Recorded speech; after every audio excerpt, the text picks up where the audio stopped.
everyone.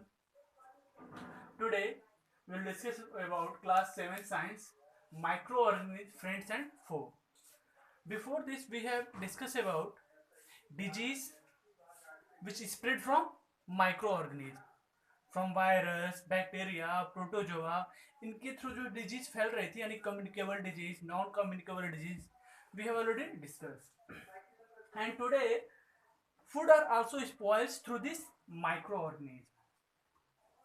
जैसे जो fungi और bacteria, they are such type of microorganism in which food can spoil. जो भोजन वगैरह होते हैं, जो खाने पीने जो चीजें होती हैं आपकी, वो चीजें क्या होती हैं, खराब हो सकती हैं. फिर मेनली जो ये बैक्टीरिया हैं किस कंडीशन में स्प्रेड होते हैं, उसके लिए क्या होता है, मॉडरेट वार्म टेम्परेचर होना चाहिए, एयर और मॉइस्चर होता है, तो उस कंडीशन में क्या होते हैं, ये इजी वे में ग्रोथ होते हैं ये. फिर एंड उन सब चीजों से हमें बचाने के लिए उन फूड को हमारे पास बहुत सारे ऐसे टेक्निक हैं, उपाय हैं, जिनके थ्रू क्या कर सकते हैं, हम फूड को सेव कर सकते हैं.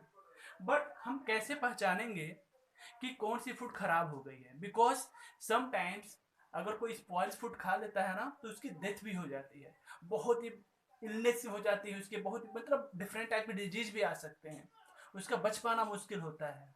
तो उन सब चीज़ों से बचने से लिए हमें क्या होनी चाहिए, स्पॉइल वाली चीज़ें यानी जो खराब हो जाते हैं फूड, उनको हमें नहीं खाना चाहिए.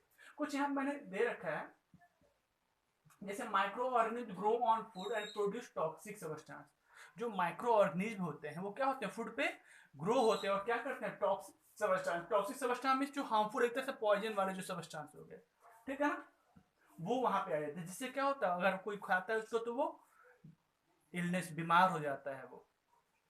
अगर कोई फूड है उसमें से क्या कुछ स्मेल अजीब तरीके से आ रही हो, उसका कुछ कलर चेंज हो जा रहा है, तो हम समझे क्या वो जो खाना है फूड है वो खराब हो गया है. एंड स्लिपरी सरफेस है, कुछ फूड है, कुछ वो स्लिप कर रहा है उस फूड में, इसका मतलब क्या है, वो फूड खराब हो गया, उसे हमें नहीं खाना चाहिए.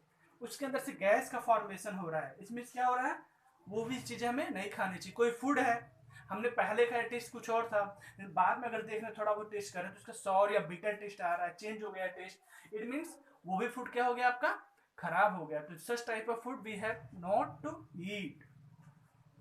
नेक्स्ट, अगर मान लो ये सब चीजें आ रही है, फूड खराब हो जा रहा है, तो उनसे हम कैसे उसको अपने फूड को प्रिजर्व कर सकते हैं, यानी कि फूड प्रिजर्वेशन.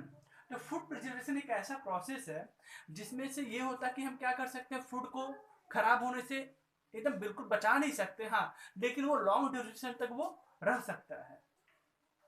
उसके लिए हम क्या करते हैं, कुछ प्रोसेस है जिनको हमें अप्लाई करना चाहिए. As a food preservation the process to prevent spoilage of food, ऐसा process so that we can prevent the spoilage of food, यानी फूड को खराब होने से हम बचा सके, वही क्या कहलाता है, आपको फूड प्रिजर्वेशन कहलाता है. फिर सो फर्स्ट बॉइलिंग.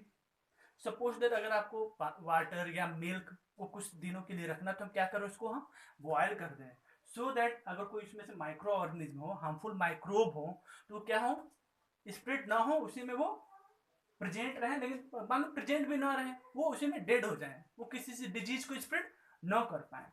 तो बॉइलिंग करने से क्या होगा, जो माइक्रोब हैं वो क्या होंगे, किल हो जाएंगे फिर, और जिससे क्या कोई डिजीज होने के चांसेस नहीं होते हैं. डिहाइड्रेशन. तो डिहाइड्रेशन मीन्स क्या होता है, हमें वाटर को रिमूव करते हैं, यानी कि removal of water is known as a dehydration. ये अधिकतर हमें मैंने पल्स हो गए, सीरियल्स हो गए, जो दालें वगैरह होते हैं ना, देखते हैं एक बार ले लेते हैं, काफी समय तक उसको रखना होता है, तो उसमें जो मॉइस्चर अगर रिमूव हो जाते हैं, तो वो जो पल्सेज हो गए, सीरियल्स हो, क्या होते हैं, खराब नहीं होते हैं. अब हमें करना क्या है, उसके लिए हम क्या करें, उसको सन के लाइट में क्या करें, उसको रखते हैं, जिससे जो मॉइस्चर है वो सन के लाइट से एब्जॉर्ब हो जाए और वो सेफ रहे वो. फिर नेक्स्ट, रेफ्रिजरेशन. आप देखते हो उसमें क्या होता है, जो लो टेम्परेचर में बिल्कुल भी, तो जो माइक्रोब होते हैं वो क्या होते हैं, स्प्रेड नहीं हो पाते हैं. हम ये भी कर सकते हैं, अगर कुछ ऐसी चीजें हैं, अगर हमें कुछ दिनों के लिए रखना है, तो क्या करें, हम रेफ्रिजरेटर में रखें, टेम्परेचर कम करके रखें, जिससे क्या करें, वो काफी दिन तक पड़े रहते हैं. Next one is a Canning. मैंने लिखे नहीं इस पे, Canning is also in a process. इसमें करते क्या है, हम पूरा एक कोई बॉक्स होता है, वो एयर टाइट होता है, मीन्स उसके अंदर एयर पास नहीं होता है. जैसे आपके देखते कुछ वेजिटेबल्स हो गए, जैम्स हो गए, पिकल्स हो गए, इन सबको हम क्या ऐसी चीज में रखते हैं जहाँ पे बिल्कुल एयर टाइट होता है, पैकेट होता है, इन विच एयर पास नहीं होता, तो क्या होते हैं वो काफी समय तक, लॉन्ग ड्यूरेशन तक भी चले रहते हैं। हमें कोई पार्सल देना रहता है तो एयर टाइट कोई बॉक्स हो, उसमें क्या उसको पैक कर दें, जैम है, वो कोई खाने पीने की चीज़ है, वो क्या हम सेंड कर देंगे तो क्या कुछ समय के लिए वो सेफ रहेंगी, स्पॉइल नहीं होंगे। एंड घरों में कुछ लोग ये भी साल्ट यूज करते हैं, शुगर, ऑयल, विनेगर का यूज करते हैं, बिकॉज ये क्या करते हैं, ये माइक्रोब, ये ऐसे कंडीशन अपने आसपास स्प्रेड करते हैं, माइक्रोब ग्रो नहीं हो पाते हैं फिर। एंड कुछ केमिकल प्रिजर्वेटिव्स हैं, तो केमिकल प्रिजर्वेटिव कुछ ऐसे होते हैं जिसको क्या अगर हम उसमें रख देते हैं तो क्या होता है काफी समय तक बने रहते हैं। कुछ अगर एग्जाम्पल कोई पूछेगा, name some chemical preservative, you can say sodium benzoate and potassium meta bisulphate. Two chemical preservative कौन कौन से हैं? First sodium benzoate, okay, first sodium benzoate and second हो गया potassium meta bi sulphide. Potassium meta bi sulphide हो गया और sodium benzoate, these are two chemicals in which food can be preserved. Next one is pasteurization. इसमें होता क्या है, हम किसी चीज को बहुत एक हाई टेम्परेचर पे हीट करते हैं, देन उसको तुरंत कूल कर देते हैं, ठीक है ना, उसमें जो भी माइक्रोब है तुरंत डेड हो जाता है और काफी समय तक वो, जैसे मिल्क हो गया, मिल्क की जो पैकेट हो गई, क्या होता है वो काफी समय तक लॉन्ग ड्यूरेशन तक रहता है ना। उसमें करते क्या है, पहले हम कि मिल्क को हम पहले हाई टेम्परेचर पे हीट करते हैं और सडनली क्या करते हैं उसका टेम्परेचर हम कूल कर देते हैं और उसको हमेशा 10 डिग्री सेल्सियस पे रखते हैं मिल्क, तो मिल्क क्या होता है काफी समय तक सेफ पड़ा रहता है। आप देखो मार्केट में मिल्क वगैरह मिलता है ना, उस पर लिखा था पास्चुराइजेशन मिल्क, इट मीन्स उसको क्या ऐसे ही करके सेफ रखा गया, तो काफी समय तक वो ऐसे सेफ पड़ा रहता है फिर।